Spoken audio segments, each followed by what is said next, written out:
12th వాళ్ళకి exam అని notification వచ్చిందంటే దాదాపు వితిన్ మనకి ఒక 70 డేస్లో 80 డేస్లో ఎగ్జామ్ అనేది పెట్టే అవకాశం ఉంటుంది.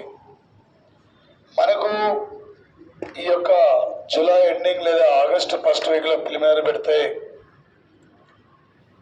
రేపు అక్టోబర్ సెప్టెంబర్లో ఈవెంట్స్ పెట్టుకుంటే డిసెంబర్ ఎండింగ్ లేదా జనవరి ఫస్ట్ వీక్లోనే మనకు మెయిన్స్ ఎగ్జామ్ ఉంటుంది. పోయినసారి ఈవెంట్స్కి మెయిన్స్కి మధ్య 2019 పేపర్ 2019 చూస్తే ఈవెంట్స్ అయిపోయిన తర్వాత 25 డేస్కే మెయిన్స్ ఎగ్జామ్ పెట్టారు. టైం లేదు, టైం ఉండదు. 2019 నుండి ఇప్పటి వరకు కూడా దీని మీద నమ్మకం పెట్టుకొని ప్రిపేర్ అవుతున్న అభ్యర్థులు ఉన్నారు. ఈ ప్రీ కోచింగ్ సెంటర్ల వల్ల 1,70,000 మంది విద్యార్థులు ప్రీ కోచింగ్ సెంటర్లలో ఉన్నారు. వాళ్ళందరిలో కేవలం 0.5 మాత్రమే క్వాలిఫై అవుతారు, మిగతా వాళ్ళు కాదు. ఎందుకంటే ఒక్కొక్క ఫ్యాకల్టీ వచ్చేసి 4 డేస్ షెడ్యూల్ ఇస్తున్నాడు. ఆ 4 డేస్లో ఆయన సబ్జెక్ట్ కంప్లీట్ చేయాలి. ఆ మూమెంట్లో 4 డేస్లో పోర్షన్ ఏమైపోద్ది. దాంతోపాటు ఒక 2019 నుండి కూడా ఈ రోజు వరకు కూడా కాంపిటేటివ్లో ఉండి ప్రిపేర్ అవుతున్న వాళ్ళు ఉన్నారు. ఆల్రెడీ మనం సిలబస్ చూసాం. ఎస్ఐ సిలబస్ కాదు మనది, group 1 group 2 syllabus. Same group 1కు ఎలాంటి సిలబస్ ఇచ్చిండో గ్రూప్ 2కు ఎలా సిలబస్ ఇచ్చిండో ఎస్ఐపిసి కూడా సేమ్ అదే సిలబస్ పెట్టాడు. గతంలో నోటిఫికేషన్ వస్తే ఆర్థమెటిక్ రీజనింగ్తో పాటు జనరల్ స్టడీస్ అని చెప్పి ఉండేది. ఆ తర్వాత వచ్చేసి మనకి జనరల్ అవేర్నెస్ అని చెప్పి జిఎస్ ఉండేది.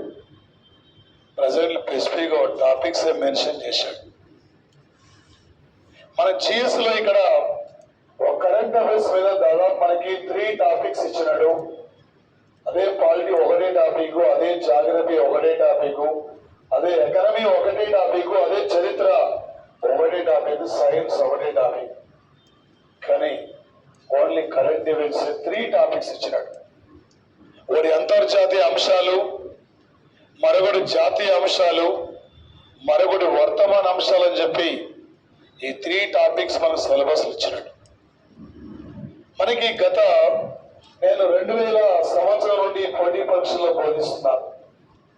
2000 సంవత్సరం SI paper 4 paper, 6 paper, 8 paper, 10 paper, 12 paper, దాదాపు ఇక్కడ 16 పేపర్, 19 పేపర్, ఇన్ని పేపర్లు తీసుకుంటూ వస్తున్నాం.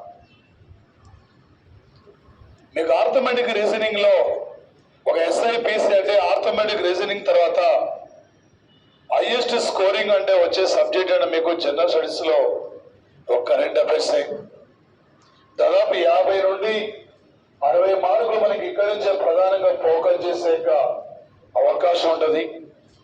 ఎగ్జామ్ కరెంట్ అఫైర్స్ ఎలా ప్రిపేర్ కావాలి, నోటిఫికేషన్ పడ్డ తర్వాత నుంచి ప్రిపేర్ కావాలా, 1 ఇయర్ నుండి ప్రిపేర్ కావాలా, లేదా వచ్చేసి ఎగ్జామ్గా 2 నెలల ముందున్న కరెంట్ అఫైర్స్ ప్రిపేర్ కావాలా అంటే 1 ఇయర్ బ్యాక్గ్రౌండ్ మనకు తెలిసి ఉండాలి. 2019 పేపర్ చూస్తే మొత్తం కూడా 2019 పేపర్లో 2018 పైన బిట్లే ఫోకస్ చేయడం జరిగింది. అంటే దాదాపు మనకి 1 ఇయర్ బ్యాక్గ్రౌండ్ కలిగి ఉండాలి. రేపు మనకి జూలై ఎండింగ్ లేదా ఆగస్టు ఫస్ట్ వీక్లో ఎగ్జామ్ జరిగితే మనకి జూన్ ఫస్ట్ వీక్లోనే పేపర్ తయారైపోతుంది. మన పేపర్ తయారు చేసేది యూనివర్సిటీ ప్రొఫెసర్లు కాదు, మన పేపర్ తయారు చేసే జేఎన్టీయూ కాదు. ఒకప్పుడు జేఎన్టీయూ తయారు చేసింది, ఒకప్పుడు యూనివర్సిటీ ప్రొఫెసర్ తయారు చేశారు. మనకంటూ ఒక ప్రత్యేకంగా పోలీసు రిక్రూట్మెంట్ యొక్క బోర్డు ఉన్నది.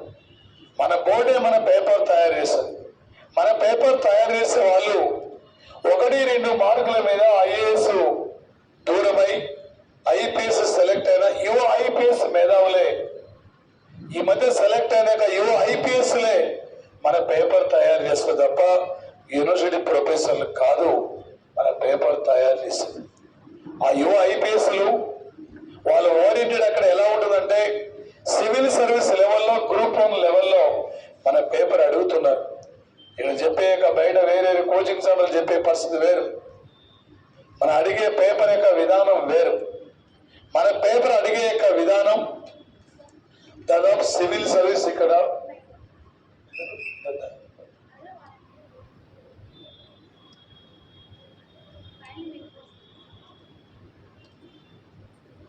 ఓకే మనకి దాదాపు వచ్చేసి మన పేపర్ ఒక యువ ఐపీఎస్లు ఒక ప్రత్యేక పోలీస్ రిక్రూట్మెంట్ బోర్డు తయారు చేస్తుంది.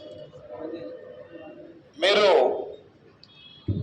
పోయినసారి పేపర్ చూస్తే 2019 కానిస్టేబుల్ పేపర్ చూస్తే దాదాపు గ్రూప్ 2 స్టాండర్డ్ కన్నా హై స్టాండర్డ్ అడిగింది పేపర్. సేమ్ మార్క్స్ వచ్చి కూడా ఉద్యోగం రాస్తారు, ఒక్క మార్కు తక్కువ చూడ ఉద్యోగం రాస్తారు. ఈ నోటిఫికేషన్ మిస్ అయితే 5 ఏళ్ల వరకు మళ్ళీ తెలంగాణలో నోటిఫికేషన్ ఉండవు సార్. ఇదే నీకు లాస్ట్ నోటిఫికేషన్. మన అమ్మా నాన్న కళ్ళలో ఒక ఆనందం చూడాలి, ఒక విజేతగా ఇక్కడి నుంచి నువ్వు తిరిగి వెళ్ళాలి. ఈ ప్రజ్ఞ ఒక యూనివర్సిటీ నుండి ఒక విజేతగా నువ్వు ఉండాలి.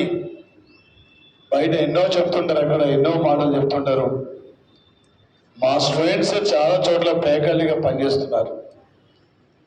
ఎక్కడో మీరు యూట్యూబ్లో చూసే వ్యక్తులం నమస్తే తెలంగాణ నిపుణులు చూస్తుంటారు పేపర్లో. ఆ నిపుణ రాసేది కూడా నేనే, నమస్తే తెలంగాణ నిపుణ కరెంట్ అఫైర్స్.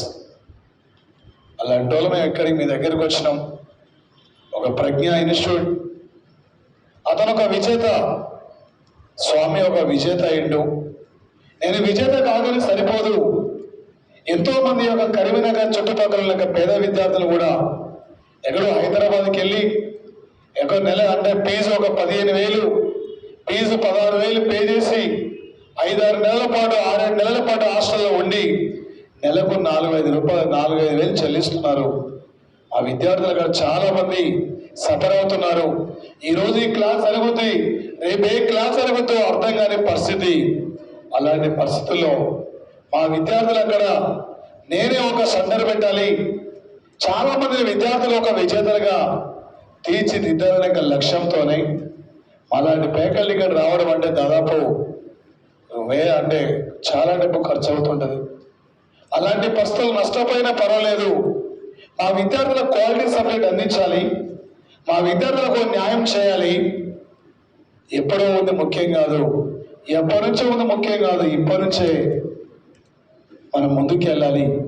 మన విద్యార్థులకు క్వాలిటీ సబ్జెక్ట్ అందించి రేపటి యొక్క తెలంగాణ యొక్క SIPCలో ఎక్కడ విజేతలు అంటే ఒకప్పుడు యూనివర్సిటీ అంటే గ్రూప్ 2 గ్రూప్ 1 రిజల్ట్ వచ్చిందంటే ఉమ్మడి ఆంధ్రప్రదేశ్లో ఉస్మానియా వైపు చూసేది.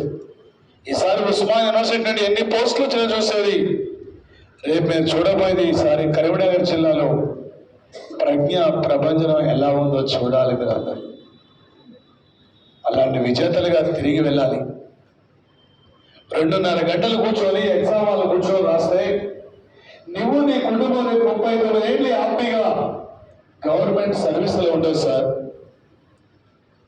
యాదే డెమో అనగా బోర్డు సార్, డెమోలు ముఖ్యంగా సార్. ఇక్కడ కోర్స్ సబ్జెక్ట్ ముఖ్యం కావాలి, క్లాస్ ముఖ్యం కావాలి. ఇక డెమోను ఈడబోతే డెమోను ఆడబోతే ఆడో కూడా చేయలేదు. చివరికి ఏమి రాకపోయే మళ్ళాకు అంటే సంవత్సరం తరబడి వెయిట్ చేస్తుంది. ఒక సబ్జెక్ట్ ఒక డిగ్రీ ఫెయిల్ అయితే 6 నెలలు రాసుకొని పాస్ కావచ్చు. ఇదే విధంగా కరోనా లాక్డౌన్ ఉంటే నువ్వు పాస్ కాకుండా ఎగ్జామ్ రాయకుండా పాస్ చేస్తుంటారు. కానీ ఏ టెంపుల్ చూడు తిరిగినా కూడా ఏ దేవుడు నీకు ఏం చేయలేడు. నువ్వు చదవండి. ఇక్కడ 2.5 గంటలు కష్టపడితే నువ్వు నీ కుటుంబం 39 ఏళ్ళు హ్యాపీగా గవర్నమెంట్ సర్వీస్లో ఉండవు సార్. ఒక సివిల్ SIగా సెలెక్ట్ అయితే అడిషనల్ SP వరకు నువ్వు వెళ్ళిపోతావు సార్. తొందరగా ప్రమోషన్ వచ్చేది, తొందరగా మన చేతికి జాబ్ వచ్చేది. ఎలాంటి డీజీపీ కొడుకు కూడా ఆయన జాబ్ ఇచ్చుకోలేడు, డీజీపీ కొడుకు కూడా ఆయన జాబ్ ఇచ్చుకోలేడు.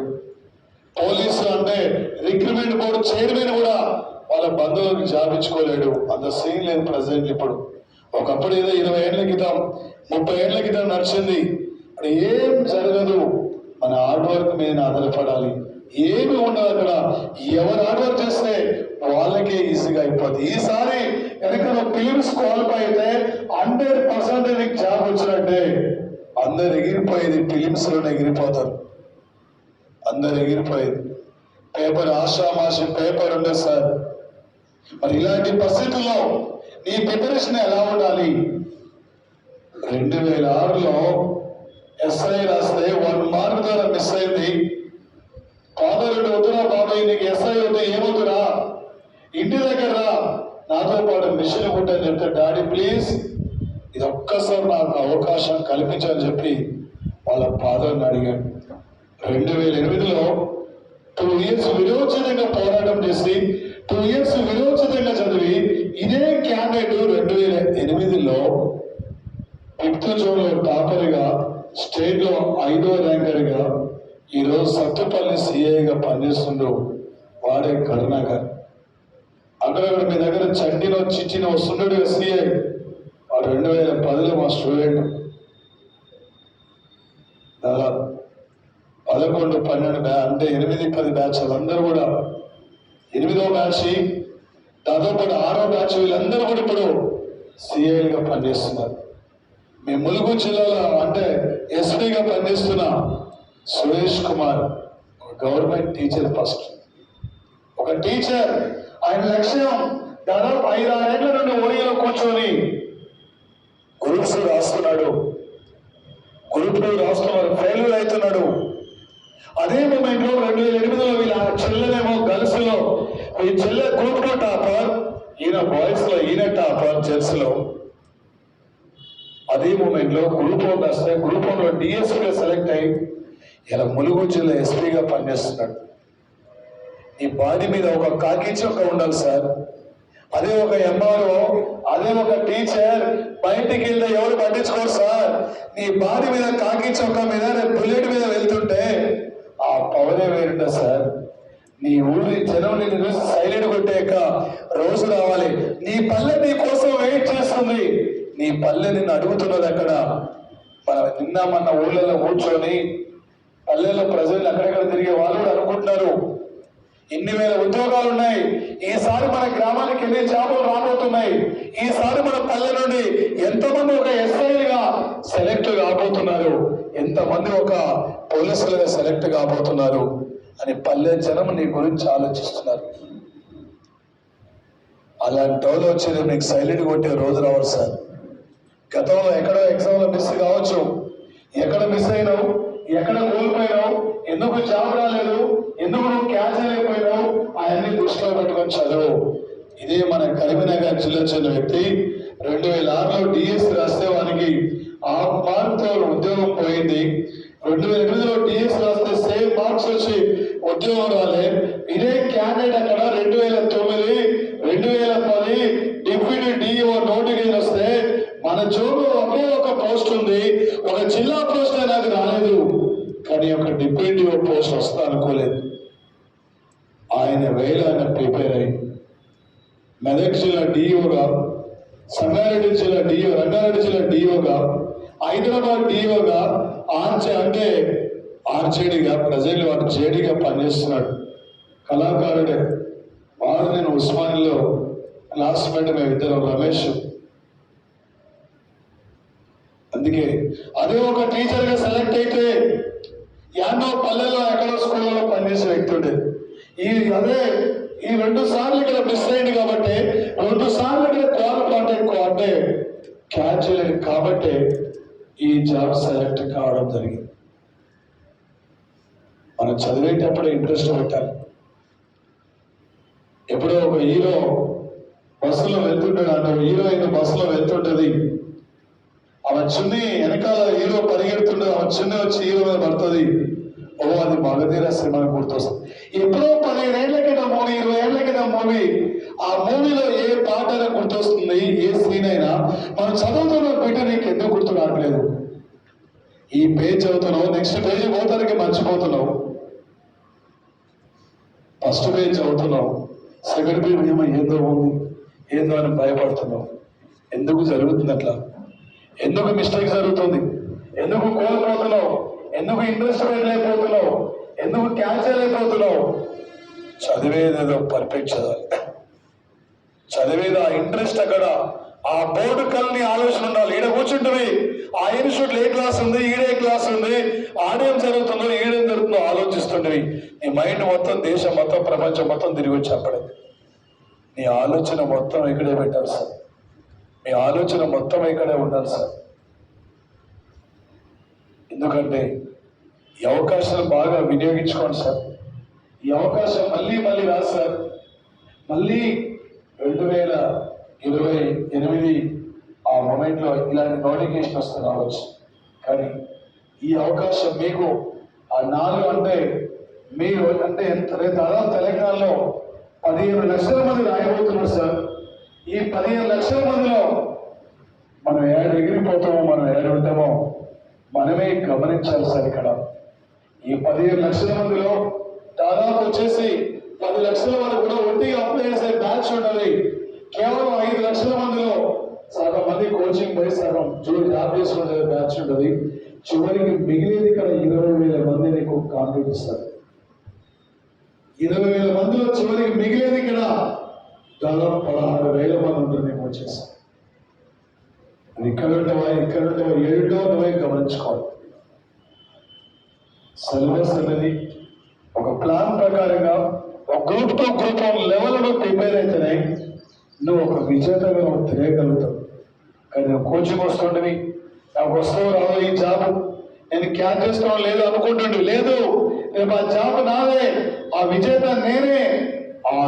ఆ విధంగా నువ్వు ప్రిపేర్ అయితే ఈజీగా నీకు నువ్వే ఆత్మసాక్షిగా ఆత్మవిశ్వాసాన్ని పెంచుకోవాలి.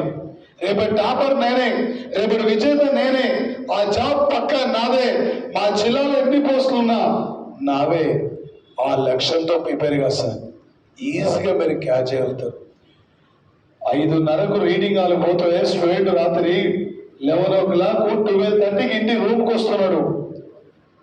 హైదరాబాద్లో ఓన్లీ దిల్షుక్ నగర్ ఏరియాలో 5 లక్షల మంది విద్యార్థులు ఉన్నారు. ఇప్పుడు 5 లక్షల మంది విద్యార్థులు ఉన్నారు ఇప్పుడు ప్రెసెంట్లీ హైదరాబాద్ ఏరియాలో. దిల్షుక్ నగర్ ఏరియాలో స్టడీ హాల్ కూడా దొరుకుతలేవు. అక్కడ అడ్జస్ట్మెంట్లో కూడా సీట్లు దొరకడం లేదు. అంటే ప్రిపరేషన్ ఎలా ఉందో చూడండి సార్. ఏ విధంగా చదువుతారో చూడండి సార్. అందుకే అలాంటి చదువు ఇక్కడ కావాలి. ఇక్కడి నుంచి ఒక విజేతలుగా మీరు తిరిగి వెళ్ళిపోవాలి. దాదాపు ఇప్పుడు ఎగ్జామ్ మీద రాయడానికి సిద్ధంగా ఉన్న వాళ్ళు ఉన్నారు. వాళ్ళతో పోటీ పడాలంటే ఒక క్వాలిటీ సబ్జెక్ట్ కావాలి. ఒక క్వాలిటీ సబ్జెక్ట్తో ముందుకు వెళ్ళాలి సార్. ఆర్థమెటిక్ రీజనింగ్ తర్వాత హైయెస్ట్ స్కోరింగ్ ఇది కరెంట్ అఫైర్స్ జీకే. జీకే అంటే ప్రపంచంలో పెద్దదేది, ప్రపంచంలో చిన్నదేది, పొట్టిదేది ఇలాంటి బిడ్డలు రావు సార్. 1వ స్థానం ఏది, 2వ స్థానం ఏది, 3వ స్థానం ఏది, అసలు జీకే నుండి బిడ్డలు రావట్లేదు సార్. దాదాపు 15 ఏళ్ల క్రితం అడిగేది బంగ్లాదేశ్ క్యాప్టెన్ అని అడిగేది. ప్రజెంట్లో ఆ బిడ్డే మనకు కనిపిస్తలేదు. కొన్ని ఇన్స్టిట్యూట్లలో 1 నుండి 2 పెద్దదేది, చిన్నదేది, 2వ చిన్నదేది ఇవన్నీ రాపిస్తుంటారు. అంత వేస్ట్, టైం వేస్ట్ సార్. ఈరోజు ఎన్ని పేజీలు రాయడం ముఖ్యంగా సార్. ఈ రోజు చెప్పిన క్లాస్లో రేపు ఎన్ని బిట్లు రాబోతున్నాయి ఎగ్జామ్లో, అది ఇంపార్టెంట్ మనకు. ప్రతి నిమిషం కూడా, ప్రతి అవర్ కూడా ఈ కాంపిటీట్లో చాలా చాలా ఇంపార్టెంట్ సార్. ఎందుకంటే సార్ జాగ్రఫీ, అదే జాగ్రఫీ సార్, చరిత్ర sir, polity, economy, science and technology, నువ్వు ఏ పుస్తకాలు చదివినా అయ్యే ఉంటాయి సార్. ఎవరు చెప్పిన బాబర్ గురించి చెప్పవలసిందే, ఎవరు చెప్పిన హిమాలయ పర్వతాలు చెప్పవలసిందే. నేను నిలబెట్టేది, నేను రేపు ఒక విజేతగా చూసేది, నేను ఒక విజేతగా నిలబెట్టేది current event sir. 1 year background ని గుర్తురావాలి. 1 year బ్యాక్గ్రౌండ్ పైన ఫోకస్ చేయాలి. ఇక్కడ నిద్రపోదు సార్. రేపు జాబ్ వచ్చిన తర్వాత పోలీస్ స్టేషన్ రోడ్డు పోయి పడుకోవచ్చు. ఇక్కడ వినాలి ఫస్ట్, తర్వాత నిద్రపోవాలి. నిద్రపోతే అడే పోతుండే వచ్చేసి ఇక్కడ అదే ఇది కథ. అర్థమైంది కదా. నిద్రపోవడం రాలే, మనం వినడం కోసం వచ్చినాం. సార్, ఏ విధంగా 50 నుండి 60 మార్కులు ఈజీగా క్యాచ్ చేయగలుగుతాం సార్ అంటే, ఒక సైన్స్ నుండి 3 మార్కులు ఈజీగా కరెంట్ అఫైర్స్ పైన అడుగుతాడు. భారతదేశంలో కోవిడ్ వ్యాక్సిన్ వేయించుకున్న మొట్టమొదటి వ్యక్తి పేరేమిటి?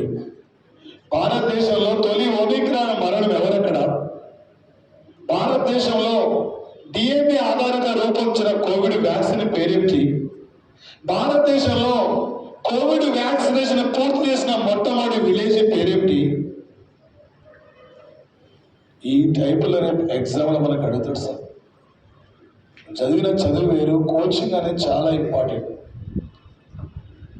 కోచింగ్ అనేది చాలా చాలా ఇంపార్టెంట్ సార్. ఈ భారతదేశంలో కోవిడ్ వ్యాక్సిన్ స్వీకరించిన మొట్టమొదటి వ్యక్తి అంటే మనీష్ కుమార్. ఈ దేశంలో తొలి కోవిడ్ వ్యాక్సినేషన్ పూర్తి చేసిన మొట్టమొదటి విలేజ్ అంటే నెమాయేర్, జమ్మూ కాశ్మీర్లో. ఈ దేశంలో తొలి డిజిటల్ గ్రామ పంచాయతీ గుజరాత్ రాష్ట్రంలో అకోదరా. ఈ దేశంలో తొలి ఏ గ్రామీణ ప్రాంతం మొట్టమొదటిసారిగా సోలార్ పవర్ ప్లాంట్ ను నిర్మించుకుందంటే మన ఏప్రిల్ 24 నాడు నరేంద్ర మోడీ వెళ్ళాడు. ఒక 2022 ఏప్రిల్ 24వ తేదీన జాతీయ గ్రామ పంచాయతీల సందర్భంగా ప్రధానమంత్రి జమ్మూ కాశ్మీర్లో సాంబా జిల్లాలో పల్లి అనే విలేజ్ లో సోలార్ పవర్ ప్లాంట్ కేంద్రాన్ని ప్రారంభించారు. ఈ ప్రపంచంలో మొక్కల ఆధారిత కోవిడ్ వ్యాక్సిన్ రూపొందించిన మొట్టమొదటి కంట్రీ అంటే కెనడా దేశం సార్. ఈ దేశంలో తొలి కోవిడ్ కేసు నమోదైందంటే కేరళ. ఈ దేశంలో తొలి కోవిడ్ మరణం అంటే కర్ణాటకలో మొహమ్మద్ సిద్దికి. ఈ దేశంలో తొలి ఒమిక్రాన్ కేసు నమోదైందంటే కర్ణాటక. ఈ దేశంలో తొలి ఒమిక్రాన్ మరణం అంటే రాజస్థాన్ లో యశ్వంత్ చవాన్. కరెంటు సైన్స్ పరంగా bird flu, swine flu, Ebola, జీకా virus. ఈ మధ్యన 2022 సంవత్సరం ఏప్రిల్ 20 నాడు భారత్కు వచ్చిన ప్రపంచ ఆరోగ్య సంస్థ డైరెక్టర్ జనరల్ ఎక్కడైనా ఒక హెల్త్ గ్లోబల్ సెంటర్ నిర్మాణానికి శంకుస్థాపన చేయడం జరిగింది గుజరాత్లో జామానగర్. ఈ మధ్యనే ప్రపంచ ఆరోగ్య సంస్థ మే 12వ తేదీ, మే 12 అంతర్జాతీయ నర్సుల రోజు థీమైంది. గతంలో కొన్ని డేట్లు ఇస్తాయి.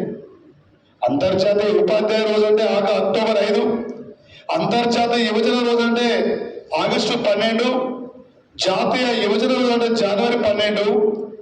ఇలాంటి డేట్లు గతంలో అడిగే సార్. ప్రజెంట్లీ 4 డేట్లు ఇస్తున్నాడు, 5 డేట్లు. వారి థీమ్స్ అడుగుతున్నాడు. మే 12వ తేదీ అంతర్జాతీయ నర్సుల రోజు. ఈ నర్సుల రోజు యొక్క థీమ్ ఏంది అడుగుతున్నాడు. అంటే ఫిబ్రవరి 13వ తేదీ జాతీయ మహిళా రోజు. అంతర్జాతీయ మహిళా రోజు వేరు, జాతీయ మహిళా రోజు వేరు సార్. అంతర్జాతీయ మహిళా రోజు అంటే మార్చి 8, జాతీయ అంటే ఫిబ్రవరి 13వ తేదీ సరోజిని నాయుడు జన్మించిన రోజు. ఒక మే 12 జాతీయ నర్సుల, అంతర్జాతీయ nursing day theme sir. Nursing రంగంలో పెట్టుబడులు పెట్టండి, ప్రపంచ ఆరోగ్యాన్ని కాపాడండి, హక్కులను గౌరవించండి. ఈ అంశానికి ప్రాధాన్యత ఇచ్చారు సార్. ఒక 2022 మార్చి 8 అంతర్జాతీయ మహిళా రోజు యొక్క థీమ్ అడుగుతాడు. స్థిరమైన రేపటి కోసం ఈ రోజు నుండి లింగ సమానత్వం అనే అంశానికి ప్రాధాన్యత ఇవ్వడం జరిగింది. ఒక మే 3వ తేదీ అంతర్జాతీయ పత్రిక స్వేచ్ఛ థీమ్ ఏంది? 2022 సంవత్సరం మే 3 నాటికి ప్రపంచంలో పత్రిక స్వేచ్ఛలో ఇండియా 150 స్థానం ఉంది. పత్రిక స్వేచ్ఛలో ఏ దేశం చివరి ప్లేస్ ఉంది? ఇలా మనకు అడుగుతాడు సార్. ప్రపంచంలో పత్రిక స్వేచ్ఛలో ఫస్ట్ ఉన్న కంట్రీ అంటే నార్వే ఫస్ట్ ఉంది. ఇది మానవ హక్కుల సూచికలో ఫస్ట్ ఉంది. పత్రిక స్వేచ్ఛలో ఫస్ట్ ఉంది. ప్రపంచ అంటే ప్రజాస్వామ్య పరిరక్షణ సూచికలో ఫస్ట్ ఉంది.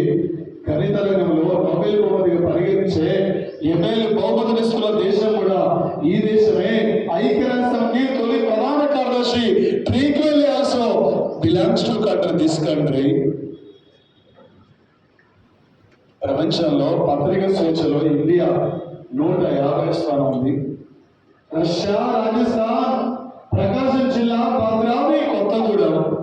ప్రపంచ విస్తృతంలో రష్యా, ఇండియాలో రాజస్థాన్, ఏపీలో ప్రకాశం జిల్లా విస్తీర్ణంలో, తెలంగాణలో భద్రాద్రి కొత్తగూడెం. 5 సార్లు ఆస్ట్రేలియా వరల్డ్ కప్ క్రికెట్ విజేత, 5 సార్లు ఇంగ్లాండ్ వరల్డ్ కప్ క్రికెట్ నిర్వహించింది, 5 సార్లు Brazil world cup football title విజేత, 5 సార్లు ఇక్కడ కామన్వెల్త్ గేమ్స్ నిర్వహించింది ఆస్ట్రేలియా. 5 అంటున్నాం. Reserve bank governor Shaktikanta Das 25వ వ్యక్తి. ఇండియాలో ఉన్న హైకోర్టు కూడా 25 రివర్స్ రాస్తే 52 రాజ్యాంగ సవరణ, 10వ షెడ్యూల్ ఇది 1995 ఇది.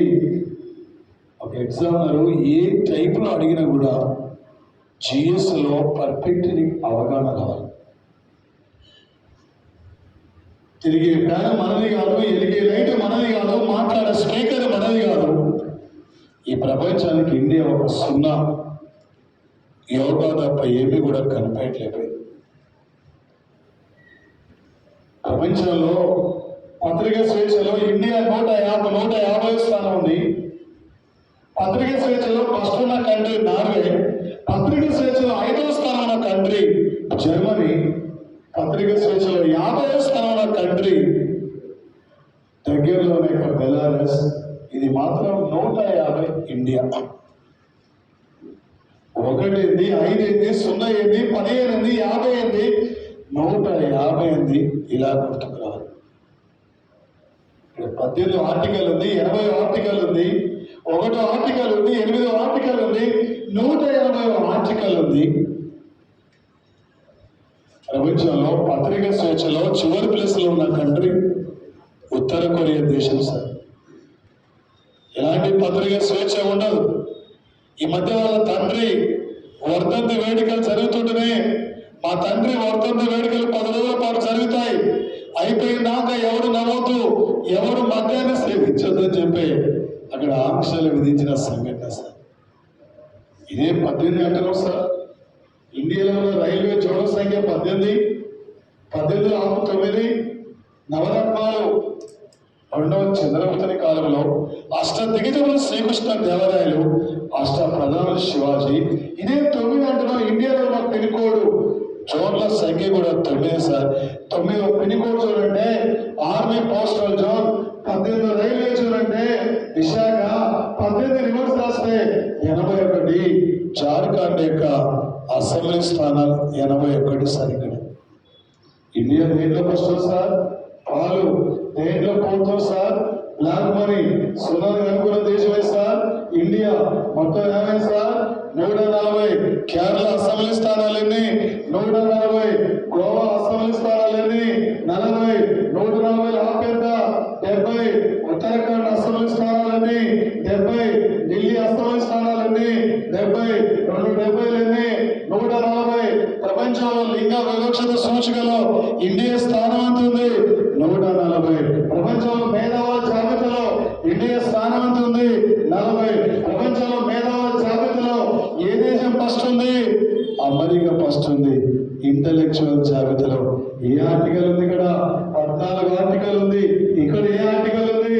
40 ఆర్టికల్ ఉంది. 1 ఆర్టికల్ ఏంది, 40 ఆర్టికల్ ఏంది, 14 ఆర్టికల్ ఏంది? ఇది సార్ ఈ లెవెల్లో చదివితే ఎగ్జామ్ అంటే ఏ టైప్లో ఇచ్చినా కూడా ఈజీగా క్యాచ్ చేస్తాం. ఏదో డెమో క్లాస్ అనగానే ఏదో 1 గంట క్లాస్ చెప్పి చాలా మంది పోతుంటారు. కానీ కరెంట్ అఫైర్స్ మీద అవగాహన ఉంటే ఎన్ని రకాలుగా నువ్వు ఈజీగా 60 నుండి 50 మార్కులు క్యాచ్ చేస్తావు. 1 ఇయర్ కరెంట్ అఫైర్స్ పై నీకు అవగాహన ఉండాలి. ఒక ఎస్ఐపిసిలో ఒక ఆటోమేటిక్ రీజనింగ్ ప్యూర్ మ్యాథ్స్ వచ్చే ఎస్ఐలో 15 నుండి 20 మార్కులు ఎక్కువ. ఒక ఆటోమేటిక్ రీజనింగ్ తర్వాత హైయెస్ట్ స్కోరింగ్ అంటే దాదాపు ఒకటి నీకు 50 నుండి 60 మార్కులు ఇక్కడి నుంచి అడతాడు సార్. లాస్ట్ నుంచి బిట్టు బయటికి వస్తారు. గ్రూప్ 4 గ్రూప్ 2 లెవెల్ మనం వెళ్ళాలి సార్. ఆ స్టాండర్డ్కి వెళ్తేనే ఈజీ క్యాచ్ చేయగలుగుతాం. ఇందులో సార్ ఇండియాలో ఎన్ని పిన్ కోడ్స్ ఉన్నాయా మేడం? 9. ఇండియా దేంట్లో ఫస్ట్ ఉన్నదా మేడం? పాలు. దేంట్లో సెకండ్ ఉన్నదా మేడం? జనాభా. దేంట్లో థర్డ్ ఉన్నదా మేడం? ఎయిడ్స్ లో. ఒకప్పుడు ఎయిడ్స్ లో మనమే ఫస్ట్ ఉన్నాం. దానివల్ల వచ్చే లాభాలు తెలుసుకున్నాం. ఇలా ఏ ప్లేస్కి వచ్చినారు మేడం? థర్డ్ ప్లేస్కి వచ్చినాం. ఇండియా దేంట్లో పోతుంది? Black money. దేంట్లో 5వ స్థానం ఉంది. అతిపెద్ద ఆర్థిక వ్యవస్థలో ఎన్ని ప్రాథమిక హక్కులు ఉన్నాయి? 6. దేంట్లో 7వ స్థానం ఉన్నాం? ఇస్తున్నాం. ఎన్ని కేంద్రపాలిత ప్రాంతాలు ఉన్నాయి? 8. సున్నా కనుకున్న వ్యక్తి ఎవరైనా? ఆర్యభట్ట. ఆర్యభట్ట ఏ రాష్ట్రము? ఉత్తరప్రదేశ్ స్టేటు. ఆర్యభట్ట. మొత్తం ఏమైంది ఇప్పుడు? Mobile number. నీ మొబైల్ నెంబర్ ఎంతో మంది చెప్తుంటారు సార్. నీ మొబైల్ నెంబర్ తీసుకొని ఇక్కడ 9 ఏంది, 1 ఏంది, 2 ఏంది, 3 ఏంది, 4 ఇందులో క్యాచ్ చేయాలి సార్. కరెంట్ వెలుగుతుందంటే కరెంటుతో మనం నడుస్తాం సార్. ఎవరైనా కరెంటు కనుక్కున్న వ్యక్తి, హలో ఏమైంది నిద్రపోతున్నావు? ఎవరైనా కరెంటు కనుక్కున్న వ్యక్తి మైకల్ పారడి. కరెంటు వేరు, బల్బు వేరు సార్. బల్బు అన్నప్పుడే థామ్సన్ ఆల్వా ఎడిసన్. ఇదంతా ఏమైందా మేడం? ఒక మొబైల్ నెంబర్. ఇండియాలో ఎన్ని పిన్ కోడ్లు ఉన్నాయా మేడం? 9. ఏ దేశం జనాభాలో ఫస్ట్ ఉంది? చైనా. ఏ దేశం జనాభాలో సెకండ్ ఉంది?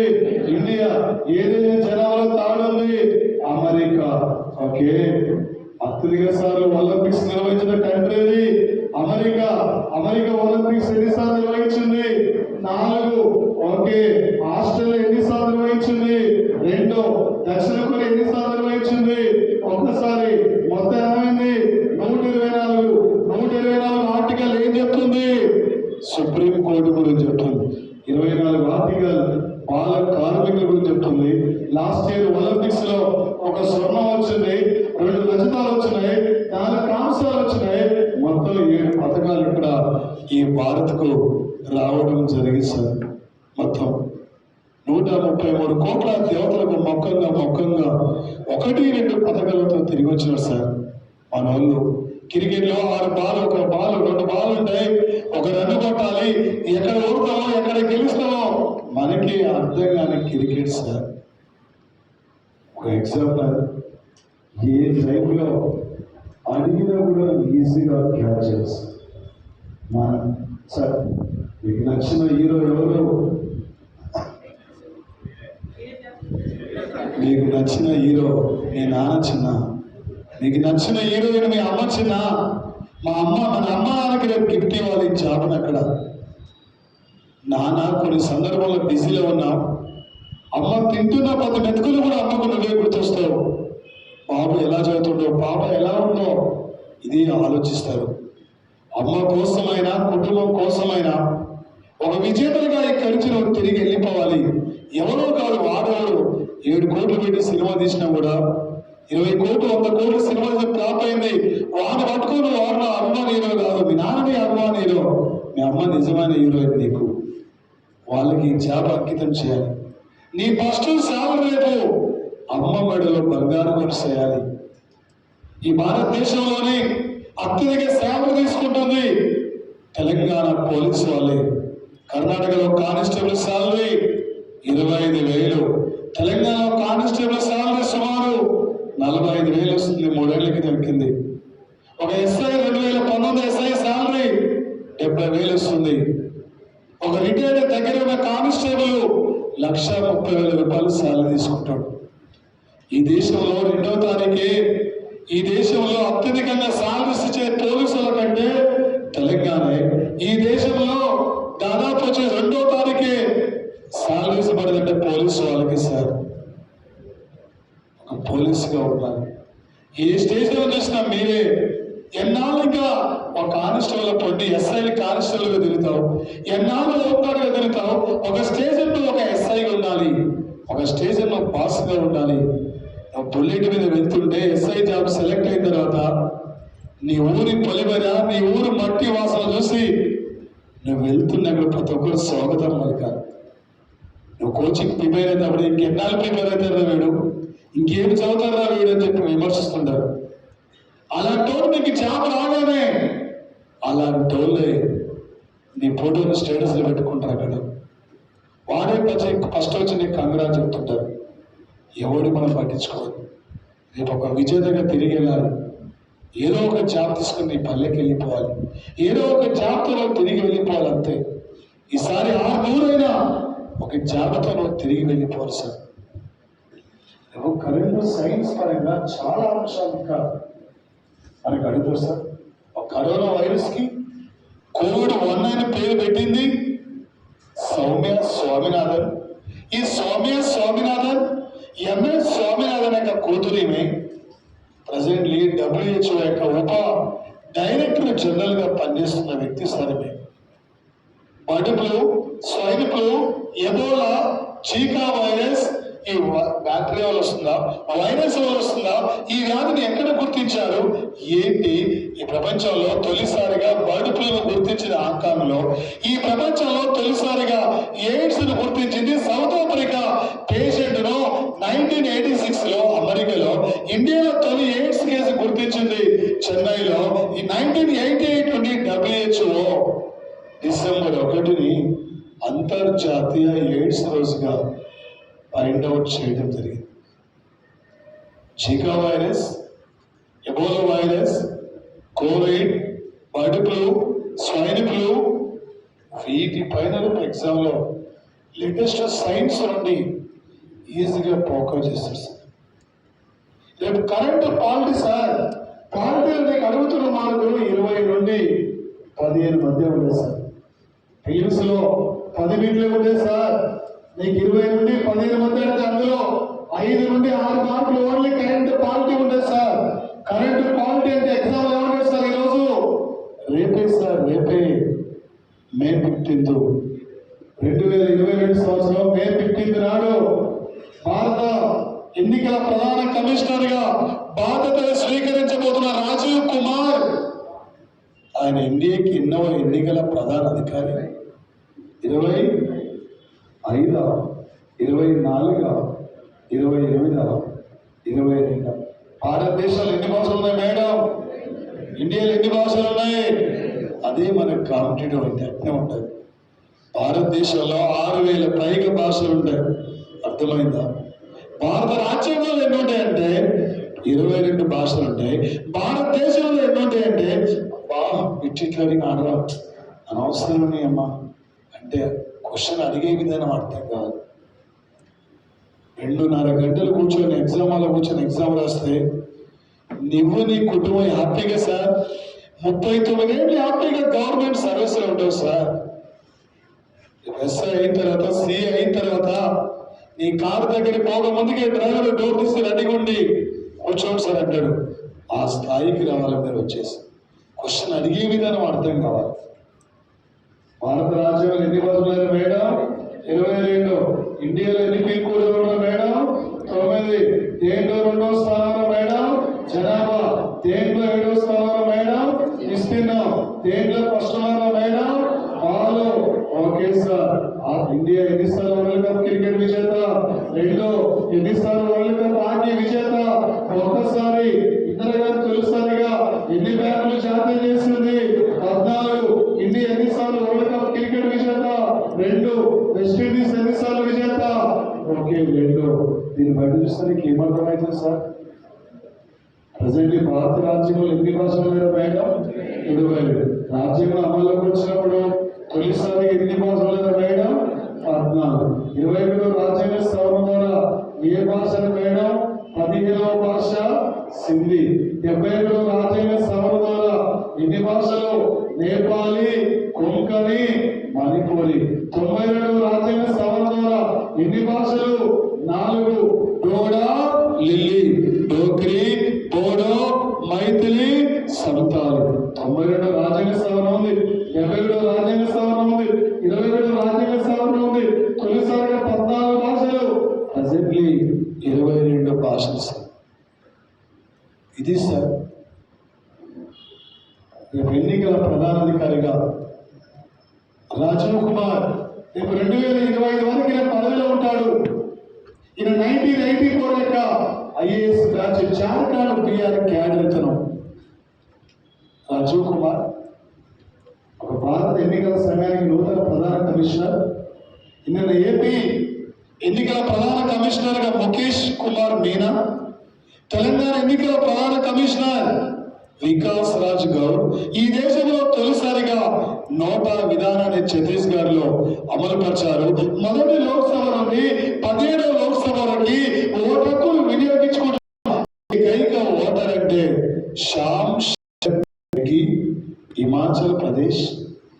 రేపు ఎగ్జామ్ గ్యారెంటీ పెడతారు సార్. ఈ మధ్యన ఏప్రిల్ 30 నాడు ఇండియాకి ఎన్నో ఆర్మీ చీఫ్ గా మనోజ్ చంద్రశేఖర్ పాండే నియమితులయ్యారు. ఇండియాకి ఎన్నో విదేశాంగ కార్యదర్శిగా వినయ్ మోహన్ కోత్రా ఏప్రిల్ 30న బాధ్యతలు తీసుకున్నాడు.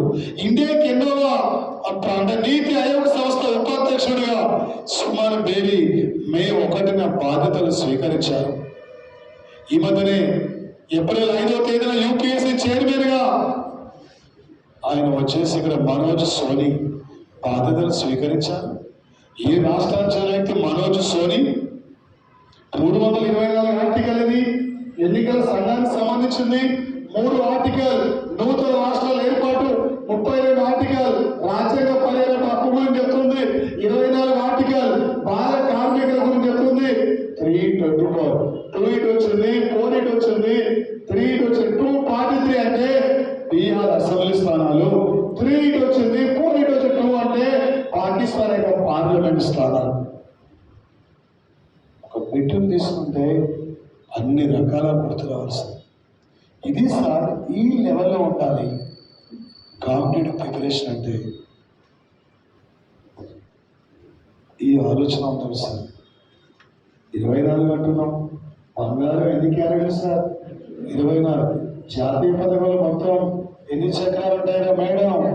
1 చక్రం ఉంటుంది సార్. 24 చక్రాలు ఉండవు సార్. 24 పోక్స్ ఉంటాయి. ఎన్ని చక్రాలు ఉంటాయండి? 1 చక్రం. ఇండియాలో ఎన్ని రాష్ట్రాలు ఉన్నాయి సార్? 28 సార్. కరెంటు పాలకి అడిగింది సార్. ఈ మధ్యన జమ్మూ కాశ్మీర్కి నూతనంగా 7 అసెంబ్లీ స్థానాలు పెంచారు. జమ్మూ కాశ్మీర్కి నూతనంగా 7 అసెంబ్లీ స్థానాలు పెంచిన తర్వాత అప్పుడు జమ్మూ కాశ్మీర్ అసెంబ్లీ స్థానాలన్నీ 90. దాంతోపాటు సార్ ఈ మధ్యనే 2022 సంవత్సరం మే 10వ తేదీన సుప్రీంకోర్టు ఏ కేసు పైన స్టే విధించింది, లేదా హైదరాబాద్ లో గచ్చిబౌలిలో ఐక్య దగ్గర 7 ఎకరాలలో ఏ సంస్థ నిర్మాణానికి సుప్రీంకోర్టు యొక్క చీఫ్ జస్టిస్ ఆయన శంకుస్థాపన చేయడం జరిగింది. అంతర్జాతీయ మధ్యవర్తిత్వ సెంటర్. ఈ మధ్యన సుప్రీంకోర్టు చీఫ్ జస్టిస్ ఏ కేసులు పిచ్చోడు చేతిలో ఒక రాయి లాంటిది దాన్ని రద్దు చేయండి అని చెప్పి పిలుపునిస్తున్నాడు. దేశద్రోహం కేసు.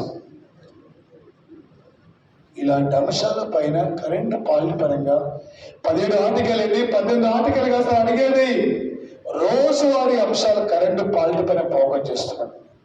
రోజువారీ అంశాలపై ఫోకస్ చేస్తున్నాడు సార్. ఈ మధ్యనే 2022 సంవత్సరం ఫిబ్రవరి 14వ తేదీ నాడు 5 రాష్ట్రాలు అంటే 5 రాష్ట్రాలకు ఎలక్షన్ జరిగితే అందులో ఉత్తరాఖండ్ రాష్ట్రానికి ఎన్నికలు జరిగాయి. ఉత్తరాఖండ్ రాష్ట్ర ముఖ్యమంత్రి ఆయన ఓడిపోయాడు. ముఖ్యమంత్రి హోదాలో ఉండి భారతదేశంలో శాసనసభ ఎన్నికల్లో ఓడిపోయిన మొట్టమొదటి వ్యక్తి అంటే బుద్ధాదేవ్ భట్టాచార్య, రెండో వ్యక్తి అంటే మమతా బెనర్జీ. మళ్ళీ లాస్ట్ ఇయర్ ఆమె భవానీపూర్ నుండి ఉప ఎన్నిక నుండి ఆమె ఎమ్మెల్యే ఎన్నికైంది. ఈ మధ్యన సార్ పంజాబ్ రాష్ట్రానికి ఆమ్ ఆద్మీ పార్టీ అధికారంలోకి వచ్చింది. ఏ ఇయర్ లో ఆమ్ ఆద్మీ పార్టీ ఏర్పడింది? ఈ మధ్యన ఏ పార్టీ జాతీయ స్థాయిలో జాతీయ హోదా కోల్పోయింది? బీఎస్పీ పార్టీ జాతీయ హోదా కోల్పోయింది. రేపు 2022 అక్టోబర్ 2వ తేదీ నుండి ప్రశాంత్ కిషోర్ బీఆర్ లో చంపారన్ ప్రాంతం నుండి ఏ యాత్రను ఆయన ప్రారంభించబోతున్నాడు? జన సూరజ్ యాత్రను ప్రారంభించబోతున్నాడు. ఇది సార్ లేటెస్ట్ కరెంట్ పాలిటీ. ఇంకా మన క్లాస్లోకి ఎంటర్ కాలేదు సార్. ఒక కరెంట్ అఫైర్స్ మీద అవగాహన ఉంటే ఒక ఎగ్జాంపుల్ ఏ టైప్ అడుగుతాడు కరెంటు పాలిటీ పరంగా, కరెంటు చరిత్ర సార్. చరిత్రకి ఏం కరెంట్ అఫైర్స్ ఉంటుంది, చరిత్ర పరంగా ఏం కరెంట్ అఫైర్స్ క్యాచ్ చేస్తాడంటే సార్ ఎలా అడుగుతాడంటే 2022 సంవత్సరం ఏప్రిల్ 13 నాటికి జలియన్ వాలాబాగ్ సంఘటన జరిగి ఎన్నేళ్లు కంప్లీట్ అయింది. 2022 సంవత్సరం ఏ రోజు నాటికి రవీంద్రనాథ్ ఠాగూర్ కలకత్తాలో శాంతి నికేతన్ విద్యా సంస్థను ప్రారంభించి 100 ఏండ్ల వేడుకలు ఈ మధ్య జరుపుకుంటుంది. లేదా 2022 సంవత్సరం ఫిబ్రవరి 5వ తేదీ నాడు ప్రధానమంత్రి ముచ్చింతల్లో రామానుజాచార్యుల విగ్రహాన్ని ఆవిష్కరించారు. ది స్టార్ట్స్ ఆఫ్ ఈక్వాలిటీ అంటే రామానుజాచార్యుల విగ్రహం, ది స్టార్ట్స్ ఆఫ్ పీస్ అంటే రాజస్థాన్ లో ఉంది, ది స్టార్ట్స్ ఆఫ్ యూనిట్ అంటే సర్దార్ వల్లభాయ్ పటేల్ గుజరాత్ లో ఉంది. ఈ మధ్యన వార్తలకు వస్తున్న రామానుజాచార్యుల విగ్రహాన్ని ఎన్ని అడుగుల ఎత్తులో నిర్మించారు.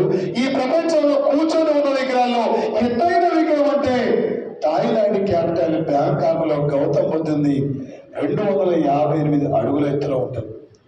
రెండో ఎత్తైన కూర్చొని ఉన్న విగ్రహాల్లో రెండో ఎత్తైందంటే ముచ్చింతల్లో రామానుజాచార్యులు 1000 కోట్ల రూపాయలతో 45 ఎకరాలలో 120 కేజీల లెక్క బంగారంతో ఆయన 120 ఏళ్ళు జన్మించారు. అక్కడ ఆయన పేరు మీద ఇక్కడ చిన్నజీర స్వామి ఆధ్వర్యంలో ఒక విగ్రహం నిర్మించారు.